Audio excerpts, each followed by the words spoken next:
నమస్కారం ఫ్రెండ్స్, వీడియోలోకి స్వాగతం. వీడియోలో మాట్లాడే ఒక టాపిక్ అండి ఫ్రెండ్స్. మనకు ఆల్మోస్ట్ భారతదేశంలో ఉన్న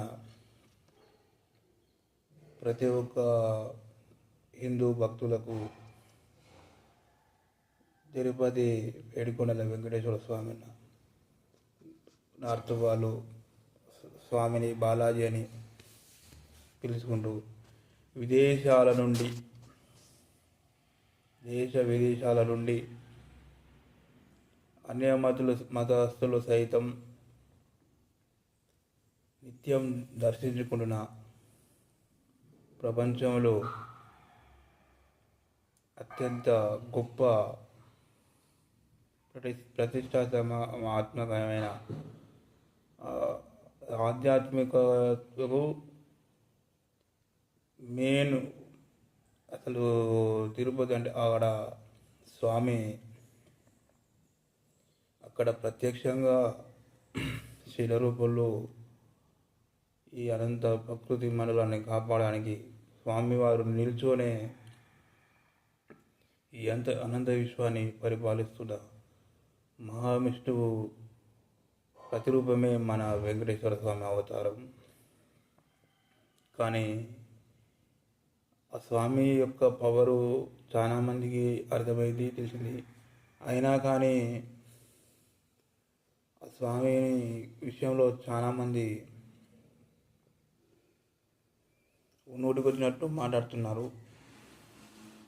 దయచేసి తిరుపతి వెంకటేశ్వర స్వామిని మిగిలినంత వరకు మీరు పూజించండి, మొక్కండి. కానీ స్వామి గురించి ఇష్టం వచ్చినట్టు మాట్లాడు. గత 5 సంవత్సరాల బట్టి ఏ విధంగా జరిగిందో మనకు చూస్తున్నాం.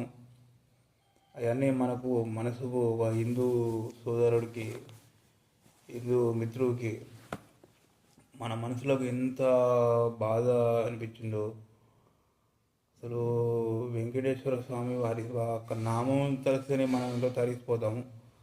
అలాంటిది ఆ స్వామివారి దర్శనం అయిందంటే ఈ జీవి యొక్క బతుకు ధన్యమైనట్టు. ఆ తిరుపతి దర్శనం చేసుకున్న ఒక 2 నెలల వరకు మనకు ఆ స్వామి మహిమ, ఆ అద్భుతము, ఆ శేషాచల పర్వతాలమైన అసలు ప్రతి ఒక్క చెట్టు పోదా ఋషులు, మహారుషులు, దేవాది దేవులు వేసినట్టుండే తిరుమల కొండ స్వామితో పాటు ప్రత్యక్షంగా మునులు, ఋషులు స్వామితో పాటు ఆడ చెట్ల రూపంలో, శిలల రూపంలో, జంతువుల రూపంలో స్వామిని పూజించడానికి అనంత భక్త ఒకటి ప్రపంచం చెట్ల శేషాచల వనరుల ప్రకృతి సైతం స్వామిని నిత్యం పూజిస్తున్న మనం ఇష్టంగా పిలుచుకునే వెంకన్న శ్రీనివాసులు. మీరు తెలుగు రాష్ట్రాల్లో ఏ ఏరియా కైనబోరి, తెలంగాణలో కానీ ఇక్కడ కానీ ఒక ఇంట్లో 2 కొడుకులు ఉంటే ఒకరి పేరు ఖచ్చితంగా శ్రీనివాసు అని, వెంకటేశ్వరు అని, ఇట్లా గోవింద నామాలే ఉంటాయి మనకు. గోవింద అని అంతటి ప్రాబల్యం మన చుట్టూ సరౌండింగ్లో మొత్తం వెంకటేశ్వరు, శ్రీనివాసు ఒక మొత్తం లెక్క వేస్తే మన స్వామి గోవింద నామాలతో కొన్ని కోట్ల ఉంటారు. అంటే స్వామి నామం నిత్యం స్మరించడానికి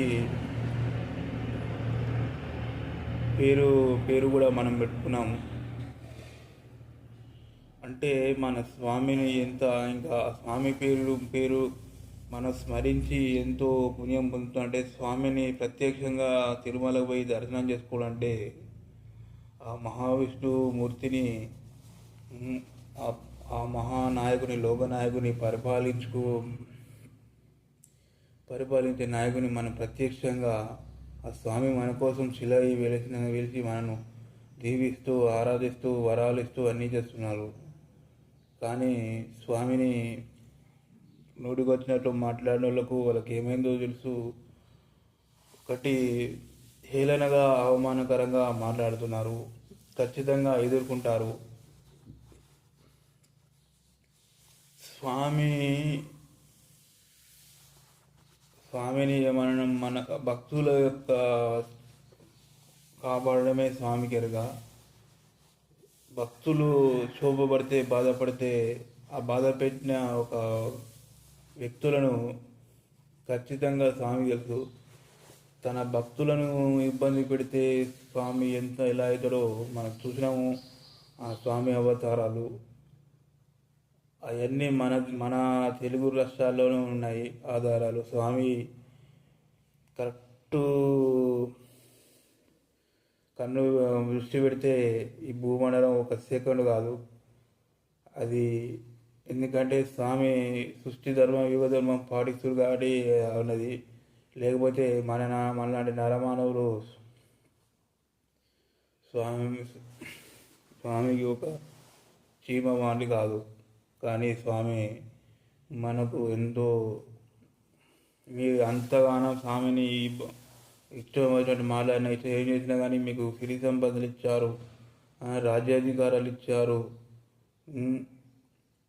స్వామి నేను అన్ని మాట్లాడినా కానీ ఇచ్చినా కానీ మీరు అరే నాకు దేవుడు ఇన్ని రకాలుగా ఇచ్చాడు ఎన్నా కానీ ఇకనైనా మారుతా అనే ధోరణిలో లేరు. రాష్ట్రంలో ఒక్కరిని అనేటట్లేదు, ఒక రాజకీయ నాయకుని అనట్లేదు. ఇప్పుడు మనం ప్రపంచంలో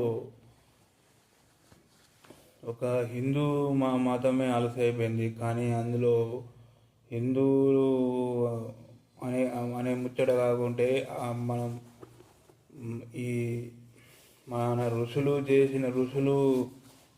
చేసిన వైద్యాలనే ఋషులు చేసిన ఔషధాలనే ఇప్పుడు విదేశాలలో కూడా అవన్నీ మన గ్రంథాలను మన అన్ని రీసెర్చ్ చేసి సేమ్ మన యొక్క పాటిస్తున్నారు. యూరోప్ యూనివర్సిటీలలో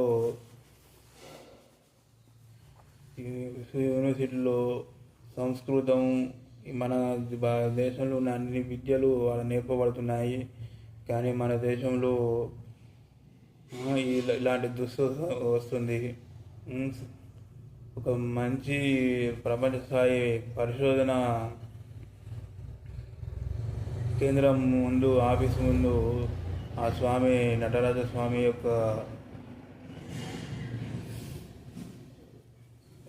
ప్రతిమ ఉండడం, విగ్రహం ఉండడం అంటే మనకంటే ఎక్కువ విదేశీయులు వాళ్ళు తెలుసుకున్నారు. ఒక్కొక్కటి చేసుకుని రీసెర్చ్ చేసి వాళ్ళకు ఎవిడెన్స్ కావాలి కానీ రీసెర్చ్ చేసి ఒక్కొక్కటి ప్రూవ్ అయితే వాళ్ళే డెవలప్ అయ్యి మన యొక్క ధర్మాన్ని పాటించడం, యోగాలు చేయడం, ప్రాణాయామాలు ఇలాంటివి చేయడం జరుగుతుంది. ఇప్పుడు మనము మన మనసు శోభతో అంటే లడ్డు కల్తీ వచ్చినప్పుడు మన హృదయాలు ఎంత బాధపడాయో మనకి ఎరిగింది.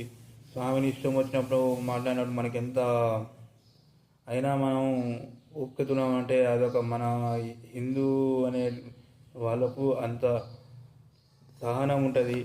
కాబట్టి ఇప్పుడు వేరే అనే మతలు ఆ విధంగా పదజాలం ఆ విధంగా స్కాములు చేస్తే ఈ పాటికి ఏ విధంగా ఉండేదండి ఒకసారి అర్థం చేసుకోండి.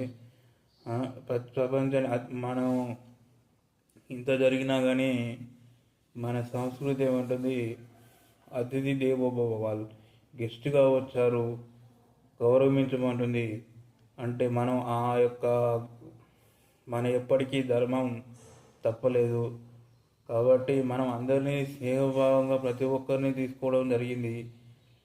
అందువల్లనే ఈ దేశం ఇప్పటికీ అన్ని విధాలుగా అభివృద్ధి చెందుతుంది.